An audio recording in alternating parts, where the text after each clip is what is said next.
Today we're reviewing Flick of Faith by Awaken Realms Lite. I'm Mark Maya. Welcome to Board Game Coffee.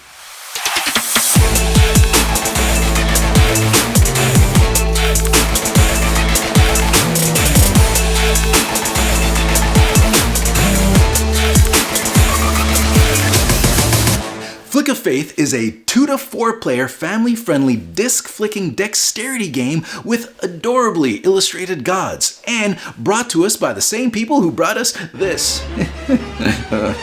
Unexpected. It's kind of like going on tour with the heavy metal group Gwar, but somewhere along the way they hopped off the bus to bring us their rendition of Teletubbies on Ice. Now, I should clarify that the Awaken Realms that brought us all that beautifully illustrated gore that we just love is not the same Awaken Realms that brought us Flick of Faith. Well, it is, but it isn't. You see, Awaken Realms Lite is a branch of Awaken Realms, and this lighter version of our favorite nightmare-inducing fun-time Scare Factory produces more family-friendly games, featuring brightly colored illustrations, cute characters, and easy-to-learn gameplay. And Flick of Faith is one of those games. Now, before we get started, there is something I need to get off my chest. Full disclosure. I hate dexterity games. I mean, I really don't like them.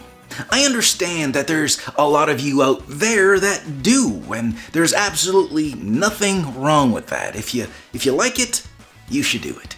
And it's not like I'm gonna have myself a dexterity board game bonfire or anything. It's just, blah. I don't want to own them. I don't even want to play them. And actually, if I got one as a gift, it'd probably make me a little sad.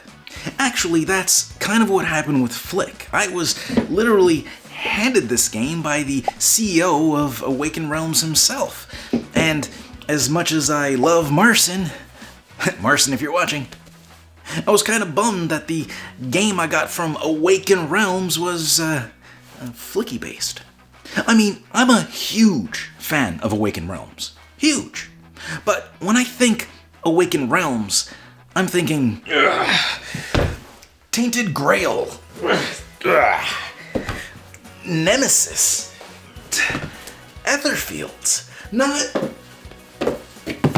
Not this. I mean, just look how bright and happy everybody is. I mean, where's the torment?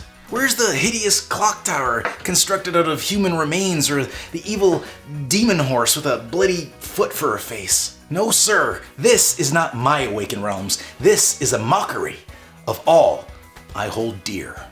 Well, that was my initial instinct, and I know what you're gonna say. Don't judge a book, or in this case, a board game, by its cover. But I would argue that that's what covers are for. But maybe you're right. Maybe I am being a little too judgy. So, after taking a breath and looking at the situation rationally and not like a manic fanboy, I thought to myself, Mark, you are a professional. So open up that box, set up the table, and go flick yourself some discs. So I did. And I kind of liked it. You see, in Flick of Faith, up to 4 players choose a god, gather their discs, and try to flick those discs, aka profits, into position to gain points. Or you could take a more aggressive route and simply knock away the competition. Then repeat this process for 3 to 4 rounds depending on your player count, tally up the points, and determine the winner.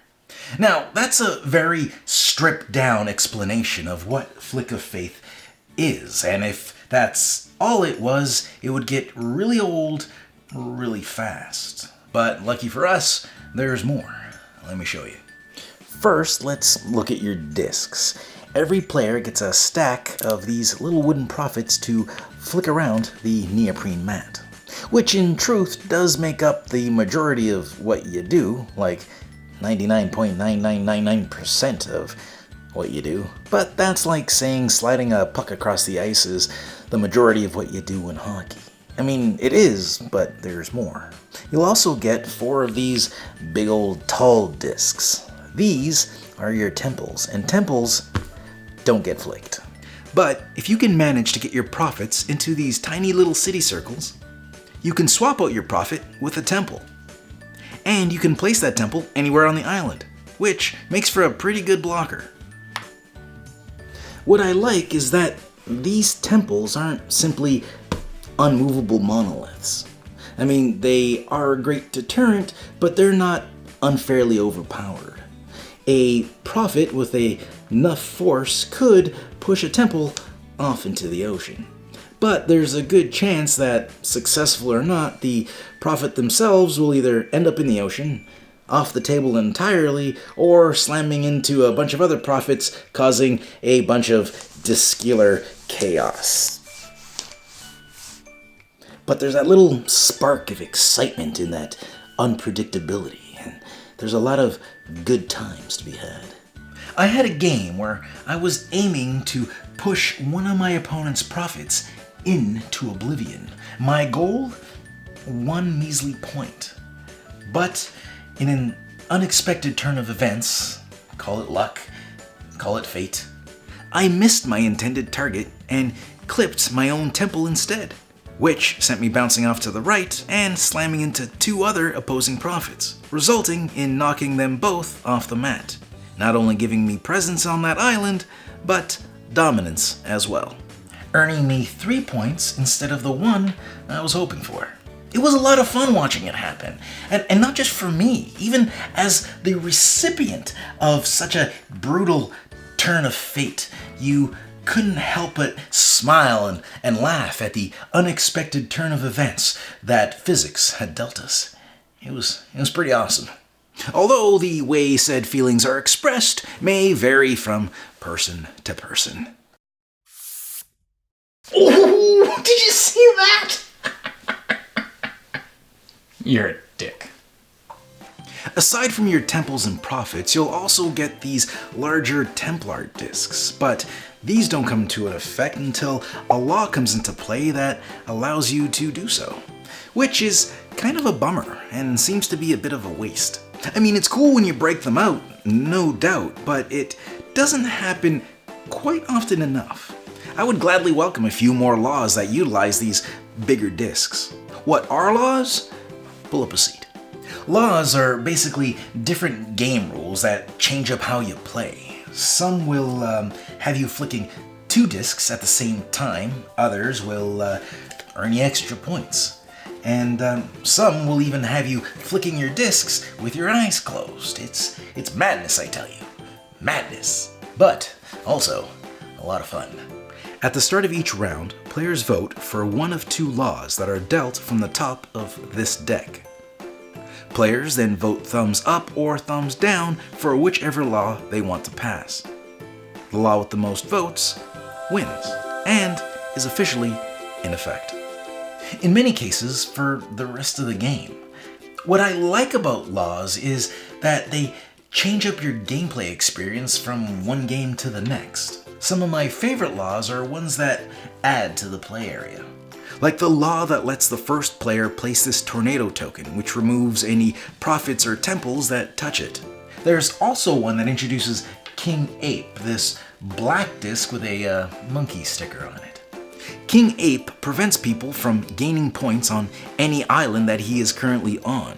So, knocking this big monkey over to an island littered with your opponent's pieces is very satisfying.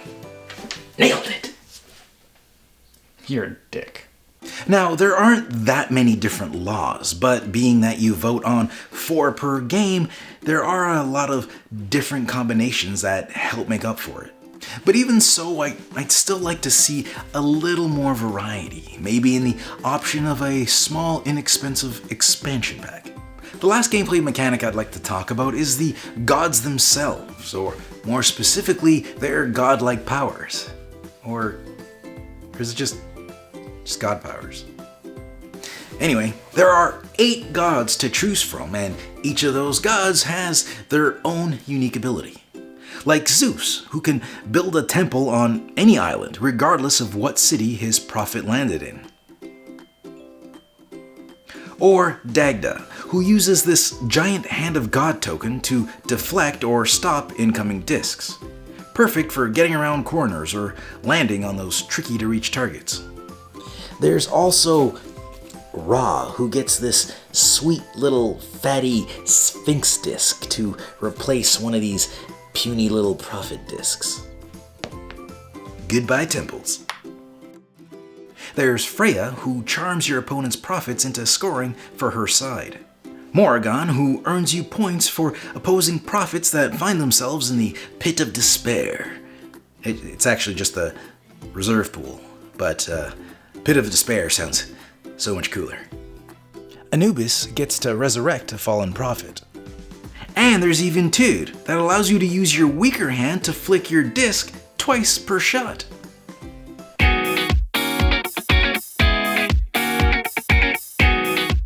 I'm a big fan of all the god powers, and switching them up each time I play is one of the main reasons that I keep bringing this game out. There is no ability that I haven't enjoyed using. Sure, there might be some abilities that are better in certain situations than others, but that has never had an impact on my enjoyment of the game.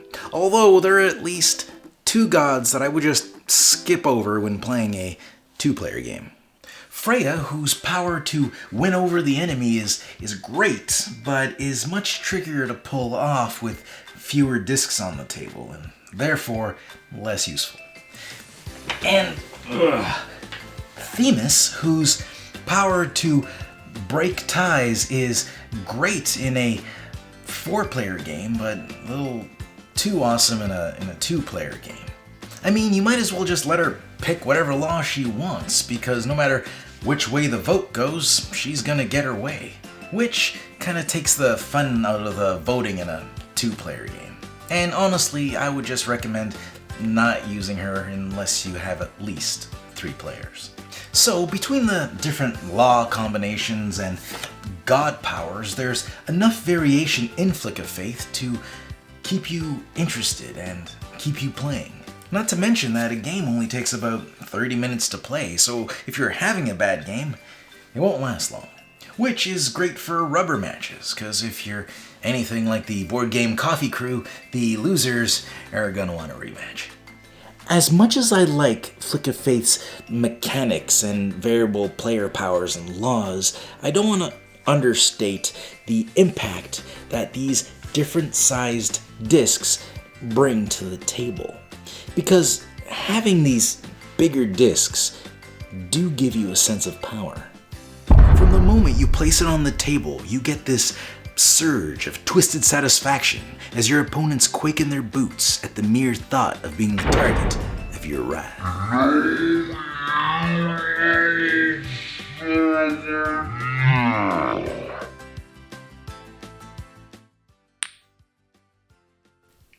Still a dick. Now, one of my gripes with Flick of Faith revolves around one of the game's highlights: its components. This mat, for instance. This mat is great, and I have absolutely nothing negative to say about it. I mean, just look at it. It's so bright and colorful, and the quality is excellent. It's just so nice to play on. And it's neoprene. I mean, how many games do you know that come with a neoprene mat right out of the box? Not many. No, the mat is not where my issues lie, nor is it with the beautifully illustrated god cards. My issue is with the discs. Not all the discs, just these 2. You see, here's the thing. You might not have any problem with your discs, and if it wasn't for these 2, I wouldn't have any problems either. What is the problem exactly? Well, they snag on the neoprene mat. All the other discs are smooth on the bottom, but these 2 have this slightly toothy texture to their base, which makes them really hard to flick and control. So when I play with my copy, the purple player is at a serious disadvantage. I'd show you here, but I can't because I fixed it. Kinda. Using a nail file, I kind of filed down the rough edges because I just couldn't take it anymore. It was Very frustrating. The result, they do slide a little better, but they're still not perfect. And now they look like this, and that kind of sucks. Now, to be fair, I haven't actually contacted Awaken Realms about these defective pieces, and in the past, with their Melted Nemesis mini, they were very accommodating. But I didn't want to hold off playing until I got a replacement piece in the mail, and I'd be remiss as a reviewer if I didn't at least bring it up. So, what's my overall view on Flick of Faith, a game based on a genre that I openly dislike? It's really good. I mean, I genuinely have a good time playing Flick of Faith. I can't bring it out enough. It's easy to teach, people get the concept right away, and they're having fun from turn one. What more do you want? I have yet to play this game with anyone who does not like it. Not to mention, like I've already mentioned, that you can play a game in like 30 minutes, and I'm always ready to play. This is one of the few, and let's call it what it is, filler games that I look forward to playing. It's great for families, and kids would love this. Not that I have any kids to test that theory, but I love it, and I'm the biggest kid I know. And I should mention that I've only played this game with adults. So although I do think this is a great family game to play with the little ones, it's also an awesome game to play with the grown-up kids. It really is a lot of fun. So, has Awaken Realms changed my mind about dexterity games? Maybe. It's a little too early to tell. But they definitely changed my mind about this dexterity game. Flick of Faith is a game that I am very happy to have in my collection. And although I'm not giving it a perfect score due to some snaggy components and how I'd like a little more variety in the powers and laws, I do highly recommend Flick of Faith. And if you're a dexterity skeptic like me, I definitely think you should try Flick of Faith. It might be the one that changes your mind.